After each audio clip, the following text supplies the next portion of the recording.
All right, so we're back and ready for another deep dive. You guys know how much we love getting your requests, and this one's been popping up a lot. Yeah, tons of you are curious about Briar from Culpa Tuya. Right.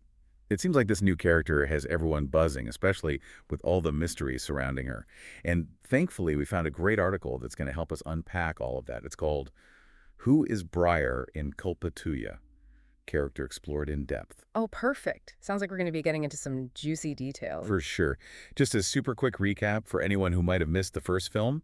Culpa Tuya is a Spanish romantic drama and the sequel to My Fault. It premiered on Prime Video in December of 2024 and is based on a popular book series. Exactly. Okay, so the article dives right in, describing Briar as Noah's new roommate. But here's the thing, they use these really interesting words to describe her. Reserved and enigmatic. Ooh, yeah, those are definitely loaded terms. It's like they're trying to tell us right from the start that there's more to her than meets the eye. Totally.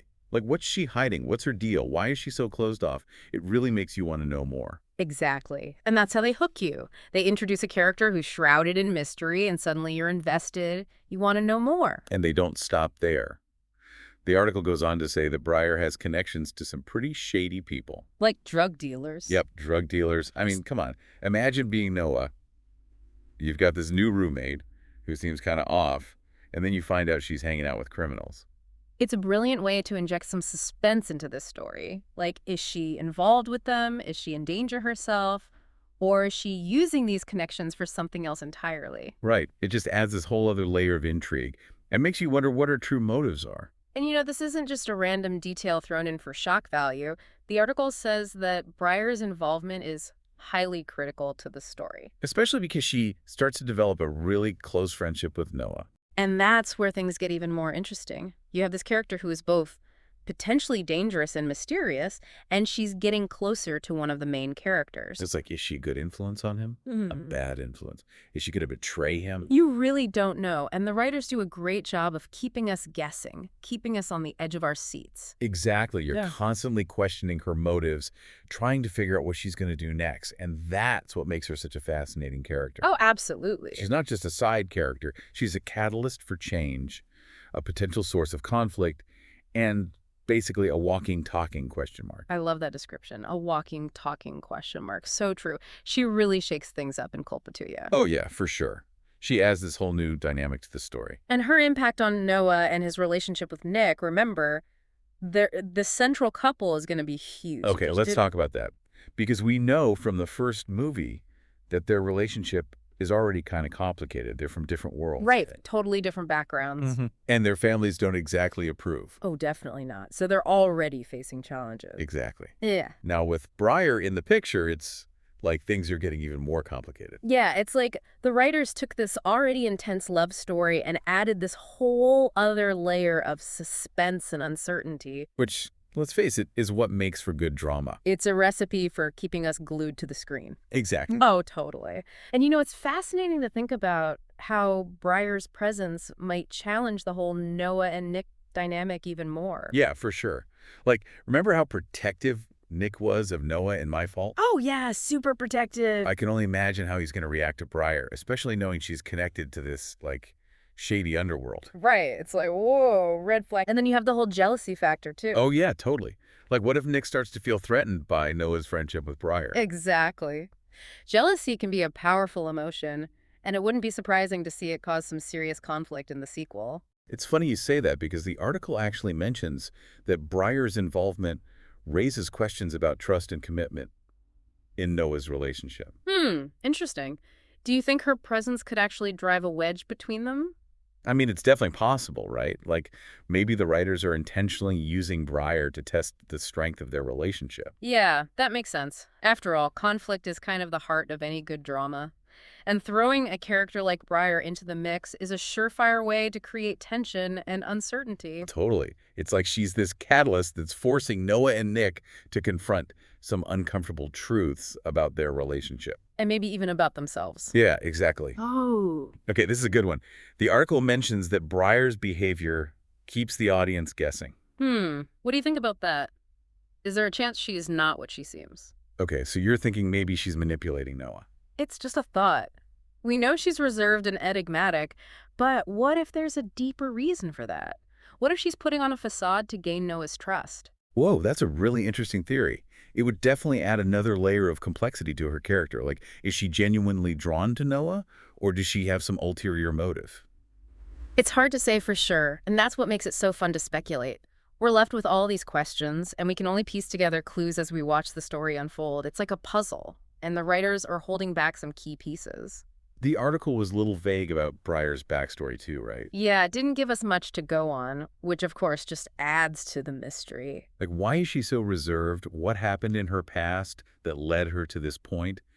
It makes you want to dig deeper, find out more. Totally. And those unanswered questions are what keep us engaged, keep us thinking about the character even after the movie's over. Okay, I have another thought. Yeah. Do you think there's any symbolism behind Breyer's character? Oh, that's interesting. Like, what do you mean? Well, remember how she's described as being connected to those hazardous individuals? Mm-hmm. Could that be a metaphor for something bigger? Maybe. Like maybe it represents the dangers and temptations that young people face as they navigate adulthood. Yeah.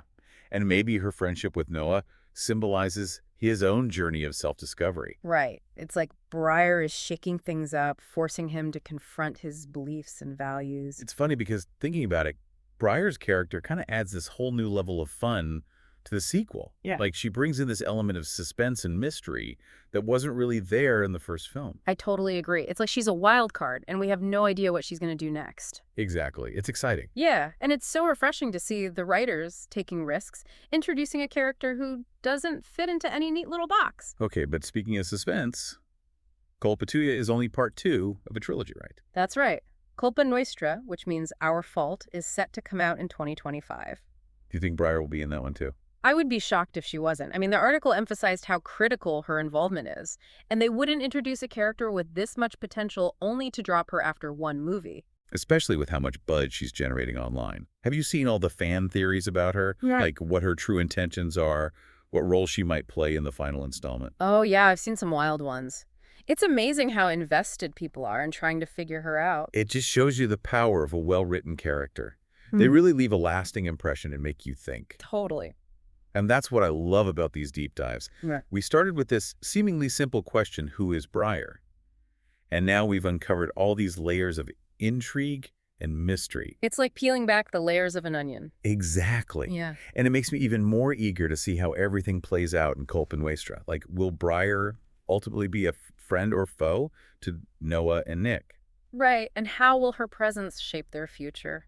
So many questions. Ah, the suspense is killing me. I can't wait for 2025. I know, the wait is going to be tough, but I guess that's part of the fun. All the anticipation, the speculation, the endless possibilities. True. But hey, in the meantime, we still have plenty to discuss. We haven't even talked about the actress who plays Breyer, Alex Bajar. Oh, right. The article mentioned she's been making a name for herself, especially after Culpa Tuya. Yeah, her performance has been getting a lot of praise. It's not easy to portray a character as complex and mysterious as Breyer, so kudos to her. I've also heard she's pretty active on social media, like Yeah. TikTok and YouTube. Oh, really? Maybe we should check out her channels later, see what she's like off screen. Yeah, good idea. Yeah. It'd be interesting to compare her real personality to the character she plays. Totally. You know, it just occurred to me the casting for Breyer was spot on. What do you mean? Well, they could have easily gone with someone who fit a more stereotypical femme fatale mold, Oh, I see what you're saying. but instead they chose Alex Bajar, who brings this certain vulnerability and authenticity to the role. Yeah, that's true. She doesn't feel like a caricature. Exactly. It feels more real, more nuanced. And I think that's what makes Breyer such a fascinating character. She's got this intrigue, but she's also relatable in a way. Absolutely. It's that combination that makes her so compelling and why everyone's talking about her. It's like she's both alluring and unsettling at the same time. You're drawn to her, but you're also kind of wary of her. It's brilliant. And it all goes back to the writers and their ability to create characters who defy easy categorization. Yeah, they've really outdone themselves with Breyer. It makes the wait for Culpa Nuestra even more agonizing. I know, right? But for now, I guess we just have to be patient and enjoy the ride. That's a good way to put it. We're left to speculate and theorize until then. And let our imaginations run wild. Exactly. Well, I think we've officially reached the end of our deep dive into the mysterious world of Breyer. I feel like we've covered so much ground, like we've really gotten to know Briar, even though she's such a mystery. Yeah, it's been awesome. We went from knowing next to nothing about her to understanding how important she is to the story and how she might shake things up for Noah and Nick. And thinking back to that article, I'm even more impressed with the writers. Me too. They didn't just throw in a random new character. They really thought about how to make her impact the story in a big way. Exactly. It's like she's a carefully crafted element, not just there to fill space. And let's be real, she makes the sequel a lot more fun. She keeps us guessing, keeps us on the edge of our seats. Totally. And that unpredictability, that's what makes her so exciting to watch. Like, she's a total wild card. So if someone was about to watch Culpa Tuya for the first time, what would you tell them to pay attention to when it comes to Briar? Honestly, I'd tell them to watch closely and question everything. Like, don't take anything at face value. Ooh, good advice. Pay attention to her words, her actions, her interactions with other characters. Because you never really know what her true intentions are. Exactly. And most importantly, enjoy the ride. It's going to be a wild one. Such good advice. I love it. Embrace the mystery. Let yourself get swept up in all the drama. And who knows, maybe by the time Culpa Nostra comes out, we'll have even more clues to help us understand Briar. I really hope so. But until then, we just got to keep theorizing. And let our imaginations go wild. Exactly. Well, I think that about wraps up our deep dive into the world of Briar. It's a good one. Thanks for joining us. We'll be back soon with another deep dive, so stay tuned.